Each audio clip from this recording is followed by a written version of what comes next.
Ah! Oh, hello there. I just got ejected from my spaceship. I swear I wasn't the imposter, but since I'm bound to die as I float away, untethered in this empty expanse of space, I might as well lay upon you some words of wisdom and teach you about how a star is born.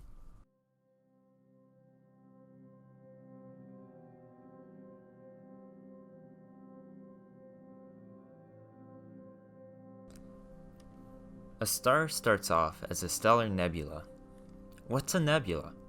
A nebula is a large cloud of gas made of particles such as hydrogen, dust, helium, and gases.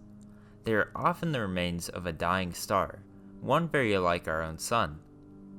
Helium and hydrogen particles collect together from other dying stars, such as a supernova, which we'll explain later. As the nebula gains mass, its contents are compressed by increasing gravity.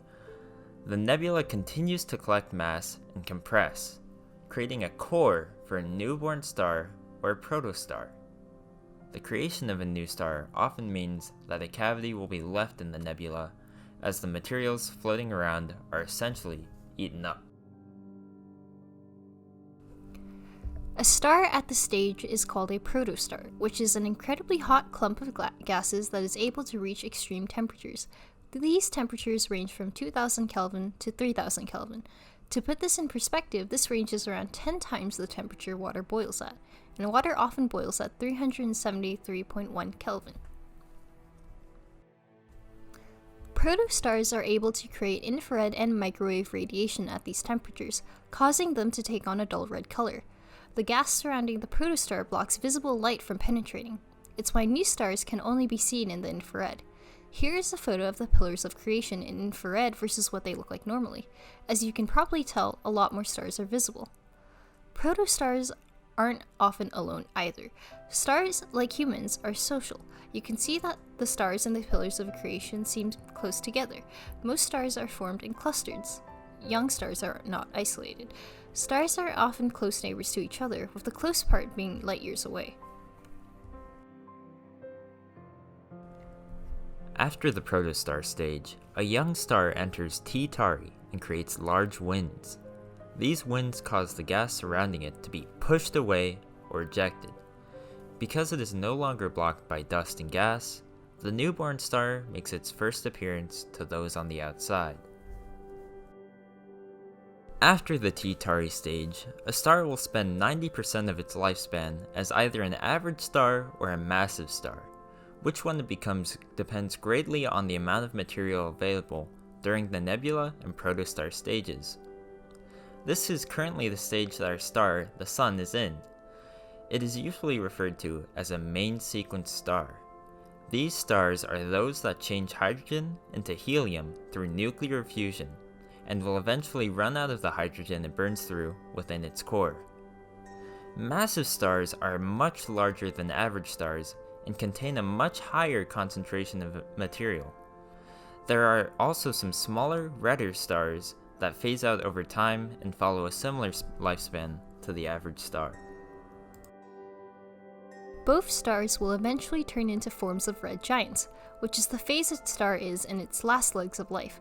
The average main sequence star will turn into a red giant. They begin to expand when it runs out of hydrogen to burn in its core and stops nuclear fusion. Gravity then causes the star to compress and increase in temperature, allowing helium to fuse together with carbon and hydrogen fusion to begin. Sometimes this appears as a very bright flash. Stars that turn into red giants can remain red giants for up to 1 billion years. Because of the massive size of the red giant, its surface temperatures are actually cooler than it was as a main sequence star, giving it the signature red color seen in its name.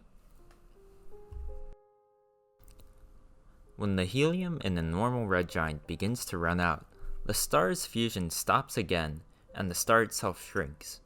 The helium shell around it will then reach the star's core, igniting it and causing large chunks of the star's outer layer to separate from it. This process forms planetary nebulae because the outer layers of a star depart as gas clouds and dust. The star's core will keep collapsing upon itself, Smaller stars around the size of our solar system's sun will most likely end up as white dwarfs. When our sun begins to die, the closest planets, Mercury, Venus, Earth, will be consumed. However, we are still not sure if Earth will be entirely taken in by the sun. What we do know is that the increase in temperature will make our planet uninhabitable. But this increase in temperature could allow the planets farther down in our solar system to be habitable. The massive star will turn into a red supergiant. They share many similarities to red giants, however, there are some key differences. They have shorter lifespans than the typical red giants, lasting for only a few 100,000 years to maybe a million years. Massive red giants will continue to fuse heavier and heavier elements, which will create iron in the star's core. After a certain period of time, the red supergiant will detonate as a Type II supernova. Thanks for listening to me as I float away. Hopefully you'll see me again when we have better telescopes. Thanks for watching our video. Check out our sources in the description down below.